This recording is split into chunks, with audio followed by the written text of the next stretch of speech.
What is up, everybody?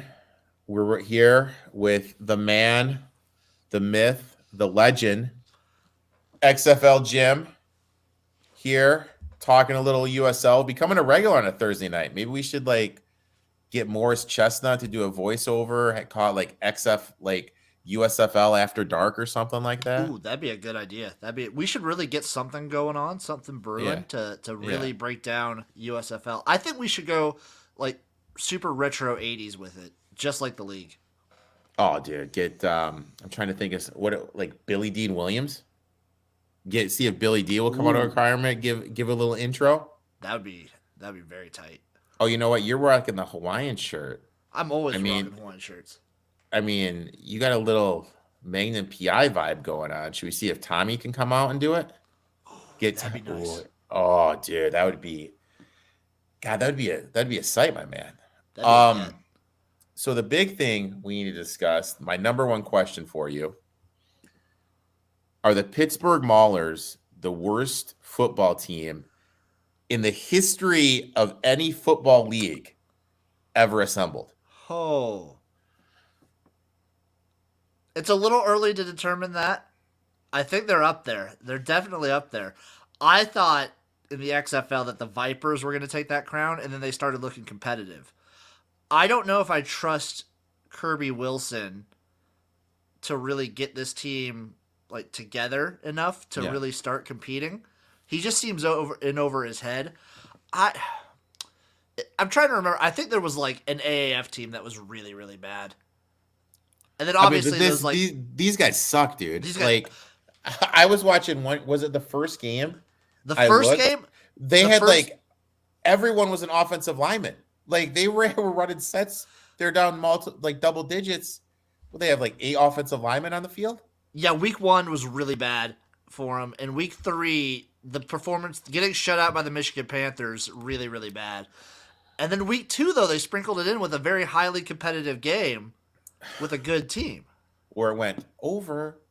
It did go over. So you know they were. That's They're one up thing there, that though. They're real bad. stood out for me. I need to talk to you though. However, we had, oh my god, what was the game that we had that was brutal? We had the Bandits -1.5. Now That one was very, very brutal. now I'm gonna be full blown honest with you. I did send you a message. Why didn't Haley go for three? Which I still don't understand why I didn't go for three in that situation. I don't either. I really don't. Um, the end of the game, I'm not gonna lie, we had the tornado sirens were going off here, so the game complete. We lost the game. We had Fox Fox Weather telling us how to seek shelter because tornadoes were in the area. So I don't even know what happened for the last 5 minutes of the game. Completely missed it. Why don't you inform me what It happened? was really just setting up for the field goal to win it by one the whole time. Hmm. The fact that they were down a little bit, and then the opposing team they just couldn't get anything going. Like the Gamblers just couldn't get an offensive drive together, and the Bandits took full advantage of it and got a drive. And they were definitely the entire drive down the field, like the final drive. They were playing for the field goal the whole time. They were just trying to dink and dunk it. They weren't doing anything, any major yardage stuff, and it was it was the most frustrating thing to watch. It was just being soft. At the end of the day, that was it. They were literally just being soft. You got to play. It doesn't make any sense to me, being a math guy, why you just don't go for the three right there. I don't get it either because you're still down. Like especially in a league like the USFL, not every team can trust their kicker. Exactly. Like you can't Exactly. trust your kicker totally in these leagues. You saw it with Michigan. Like the Panthers didn't kick a single field goal. They didn't even attempt a PAT. Yeah, Fisher's just like F it. like Yeah. now there was also there was an injury.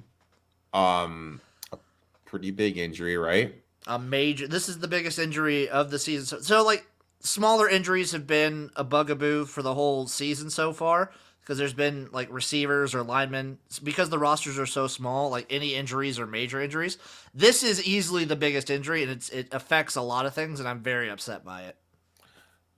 Now, how long is he out for? Brian Scott, quarterback for the Philadelphia Stars, I believe is out Stars. for the rest of the season. He's just done.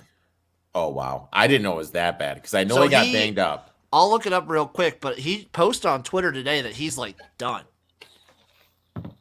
Oh wow, which explains why the Panthers are laying 1 with an over/under of 33. But we'll get to that in a second. The other big game was, now correct me if I'm wrong, but didn't we have a tasty Busch Light bet on it? Was the Stallions? Now, when I do a Busch Light bet, it's like you don't have to give me a Busch Light. You just have to be on the show drinking a Busch Light. And finish the can. And finish the can. So whenever you want to come on and like do the show and drink, we'll have to do it Busch next Light. week. I'll have to pound Okay. one. Okay. All right. Yeah. That's the Busch Light bet. You know, if you don't have to give me one, you just have to pound one yourself. That was a weird, wild game. It was a good game. It was entertaining as hell. I think the Stallions' home field advantage is legit. That was my main takeaway. Huge. Now, with that being said, there's some great situational spots I feel to play this week. Just huge situational spots. The Stars backup, what can you tell me about him? How big of a step down is this? First off, Case Cookus, all-time name right there. He's been in a lot of camps. I think there was a bowl game I remember watching him in that I was very impressed with. I think it's obviously a step down. Brian Scott's a spring league legend. He's been doing this forever. Yeah, so I'm looking this up right now. Case Cookus has played. He's spent time with the Giants, the Broncos, the Vikings, the Raiders, and then he spent time in the CFL. Okay. This is all in 2021. Okay. So he's jumped around. Like, he's had potential time. He played at Northern Arizona, so he's an FCS guy. He's pretty decent. I think it's a step down, but I think with the full week of practice, I still think he can be pretty good. Okay. So, it's that time. This is a gambling podcast. Let's bring these sexy motherfuckers up. Oh, buddy. Oh, God, look at that. Game 1. Now, you know me. Buy low, sell high. You have the Panthers looking like world beaters, putting up 24. First shutout of the league. First shutout of the season. And you have the Stars playing their backup quarterback. I mean, old Uncle Rico here is licking his chops wanting to take the Stars at +1 for some Friday Night Lights. Tell me if I'm right or wrong. It's really hard for me to say take the Stars because the two issues I've pointed out with the Stars throughout the season are their defense isn't that great, and their offensive line has had issues. And I think Brian Scott was doing a very good job covering up that offensive line issues. The Michigan Panthers have the best defense in the entire league. This all boils down to what faith do you have in Case Cookus? With a full week's worth of prep time and practice, I might take the +1. It's hard. Are the Michigan Panthers actually good, or did they just play the Pittsburgh Maulers? And also, the other injury you need to look at is for the Panthers. They looked so much better early on in the game with Paxton Lynch starting, but he got injured. Yep. He had to be taken out of the game. So if Paxton Lynch isn't starting, I don't trust Shea Patterson to score. And that's my thing. Like I've never been a Patterson guy. I'm from Michigan, so I have a lot of U of M fans, even though I'm a Spartan guy. And all these guys just raved about Patterson when he transferred there. I'm like, guys, he's transferring there because he can't start at Ole Miss. And then went to the NFL, small hands like Kenny Pickett, but that's another discussion we'll get to. I just don't think Patterson's that dude. I think they need Lynch here. I think their offense is going to take a step back. I could very well see it. And the other thing, like Lynch had the unexpected portion of that was that he had threat with his legs, and the way he was looking when he got taken out of that game is there's no, even if Lynch is in, he's gonna have to be like a statue. Yeah, yeah. So I'm leaning. I'm definitely going to be on the Stars here. I mean, I feel like I'll take the Stars here plus the 1 over under. Yeah, I'm sorry. I'm with you on that one. I think even a Case Cookus led Stars team, the fact that he's not jumping in mid game, I gotta lean on the Stars as well. Plus, Yeah, because you said it. They're getting a full week of prep. Shane Patterson is Shane Patterson, and even if Lynch plays, he's not going to be able to run. So I'll take the Stars here. At plus 1, minus 105. I'll just probably play the money line minus 105. There's no point of playing the 1. I hate playing these low unders when they're in the 30s because there's always the crazy turnovers, like the returns or whatnot. But it's hard. I'm going to be honest. I've been getting pounded on totals in this league. I feel like I go 50-50 at best each week for these totals. Because there's been way more overs than I anticipated.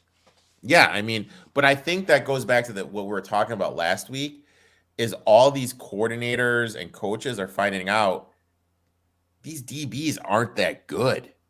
No, and they can all just take advantage of them. Yeah. All the skill is in like the D line and these linebackers. Like the best players on a lot of these teams are these linebackers. Oh, exactly. And I think we're seeing like stuff open up a little bit more if like you said, the D line and the linebackers aren't able to create that pressure. So goddamn. Like I think I'm just gonna bet the Stars here. I can't go either way on the total. If I go one way, I'm going over because I think I trust the Stars offense to still get over even with Cookus. And like if Paxton Lynch plays, I definitely like the over because I still think he can produce more. I think this could be like a 21-14 game. Mm-hmm.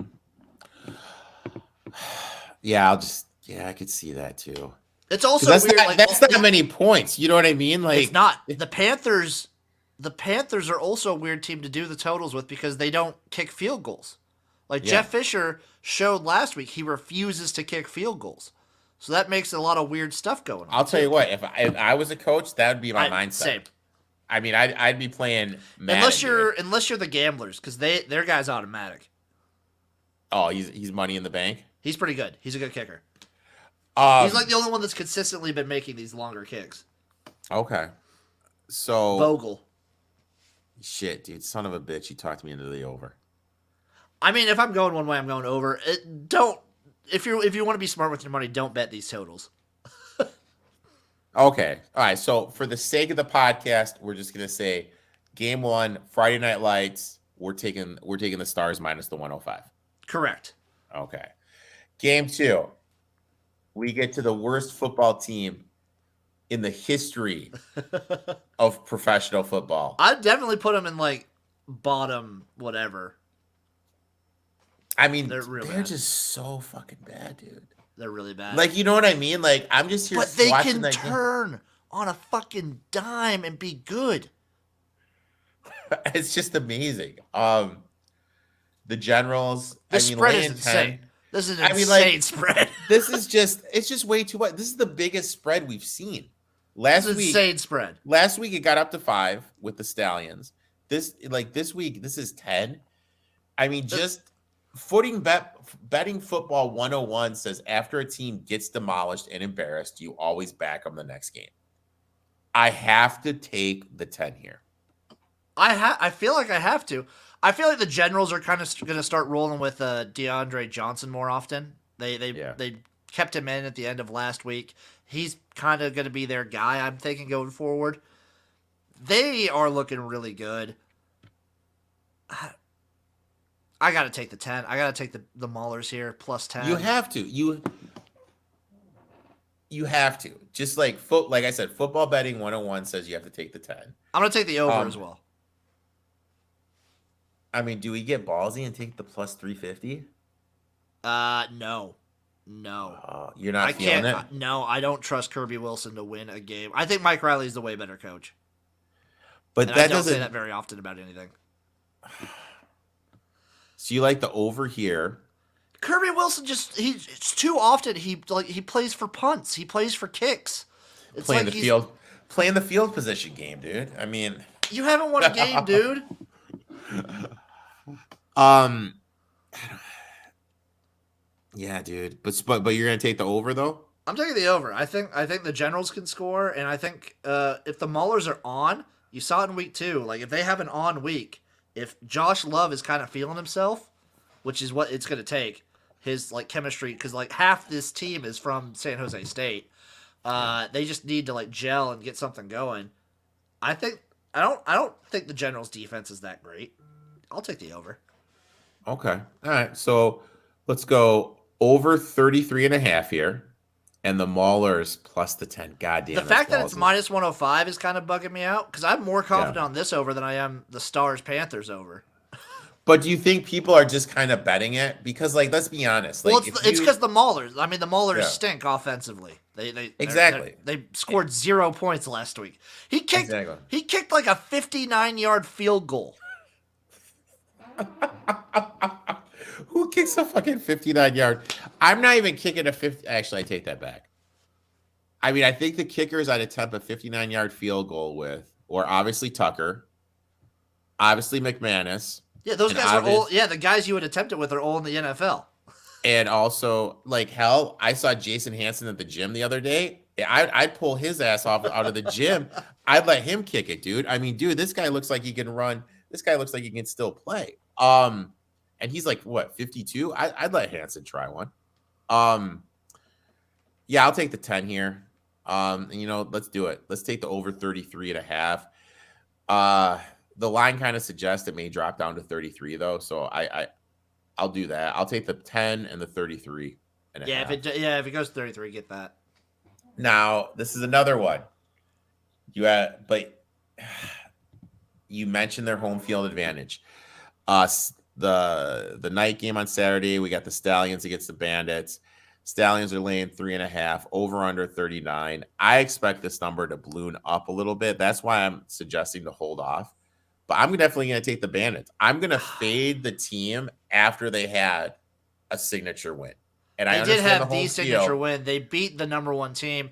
Yeah. I think that's also a combination of the home field advantage. Plus, watching that game at the end of week 2, the New Orleans quarterback, Kyle Sloter, looked visibly like hobbled and injured. Yeah, he looked banged up too. A big factor of his game is his running threat. Yeah. And he wasn't able to do that. He couldn't really scramble. He's given himself up way earlier in these weeks. I'd also lead the Bandits here. They're looking cleaner. It's tough though. It's so tough not to back the Stallions at home though. That's what I'm gonna do. I'm gonna take the Stallions minus 3.5, and here's my plan for the season. I think I'm gonna tail the Stallions all through the regular season, and then when the playoffs come and they have to go to Canton, Ohio, without a home field advantage, then I'm gonna fade the fuck out of them. That's a plan, dude. But for this, we'll do the Busch Light bet. We may both be chugging a Busch Light. I might have to chug too. So I'll take the Bandits here plus the 3.5. I'm definitely going to do a little sprinkle on the 155. And I'm going to go for the try. I'm going to take the over 39. I'm going to go Stallions here, minus 3.5. And I'm with you on the over here. I think similar to some Stallions games we saw in week 1 and week 2, you might see like a second half score surge. And then Sunday, only one game on Sunday, Mother's Day. What a better way to spend hanging out with the mom than watching a little USFL. We have the Houston Gamblers against the New Orleans Breakers. And there always seems to be like one game a week where I have no idea what the F to do. And that's this game. I have no idea what the F to do here. This is a super tough one for me. The last 2 weeks, I'd say the Gamblers have gotten some moral victories. They've looked way better on offense. It comes down to me is like how good does Kyle Sloter look? Like what percentage is he at health wise? Because if Kyle Sloter is 100%, I'll take the 5 all day. The Gamblers have the best like cover capability with the fact that they have a kicker who can actually make field goals. But this New Orleans defense is really good, and I think they can get to Clayton Thorson and just kind of all Thorson has shown me so far is that he's good at throwing bombs and not too good at throwing intermediate passes.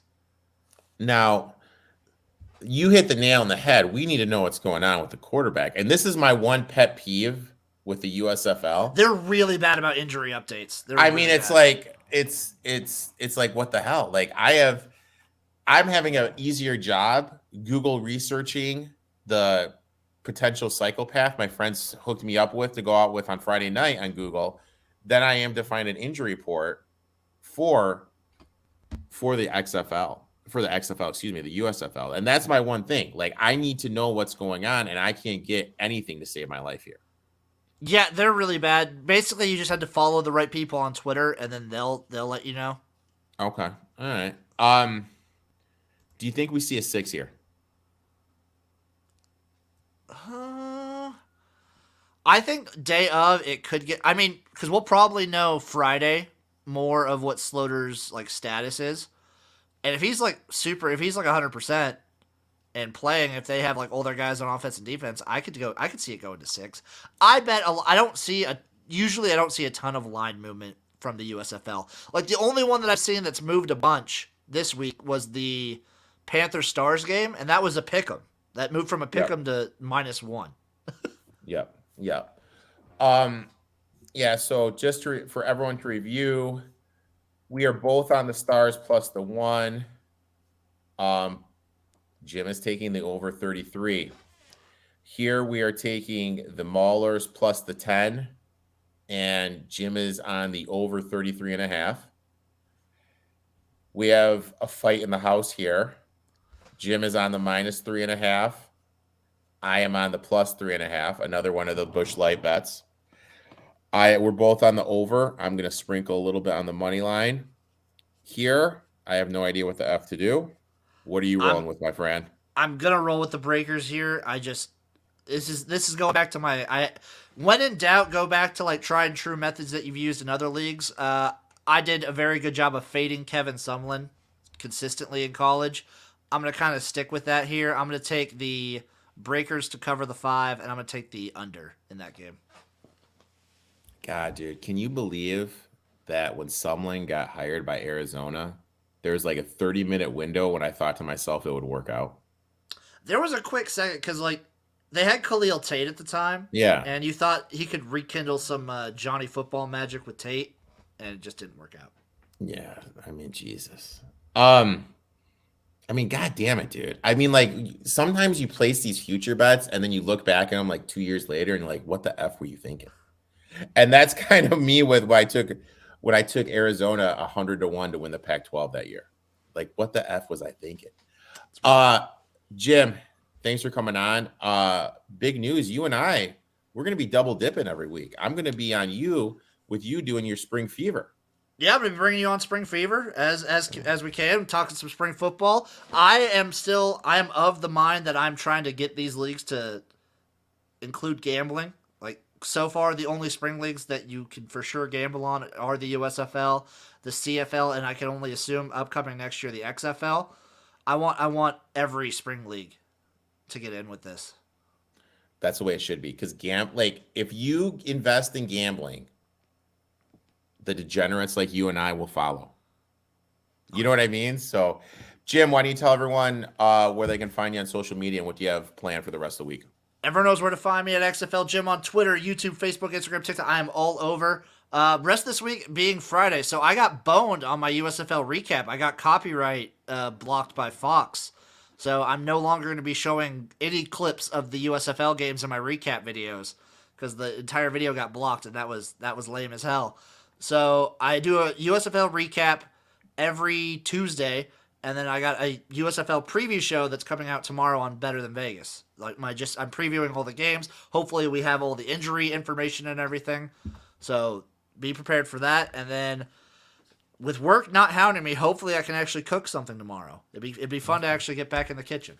Now, how did last week's dish turn out? It didn't because we had the Oh. tornado. We had those tornado shits going on, so I didn't have. You any had internet tornadoes connection. too? Yeah, Oh my real God, bad. dude. It was real bad here. And then I was gonna do it earlier this week, but then I got sent on the road for work. Jesus, dude. So I gotta do it. I gotta try and either do it tomorrow or early next week. Now, have you ever been in a tornado? I've seen one touch down like a few miles away, but I've never had one like go over my house. I've been in Oh an my God, earthquake dude. though. Oh no, I've seen a tornado, and I was actually in one. Are you ready for this? Are you ready for Jeez. Uncle Rico's story of the week? So, I played I you know, I played in college. I was working out with the football team. I skipped business law. I was on the track. My roommate at the time, his name was Rudy.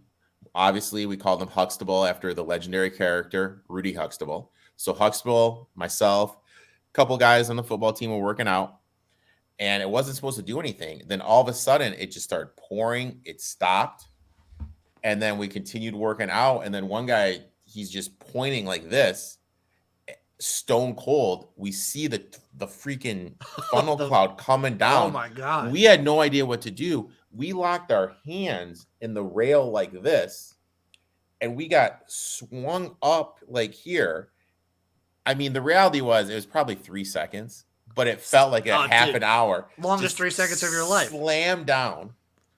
And I mean, dude, scary as shit. We go walking around. Cars are turned over the place. I walked by the business building because I was supposed to be in business law. A tree had come through the window. And the girl that sat next to me, I was, of course, the seat next to the window. The tree went in and her face got all cut up. So the moral of the story, kids, when you have a chance to work out, skip classes. That's the moral of the story, so. But Jim, I look forward to it, man. You and I, dude. Batman and Robin. I'll obviously be Robin. You can be Batman, my friend. All right, man. We'll talk to you next week, dude. Later.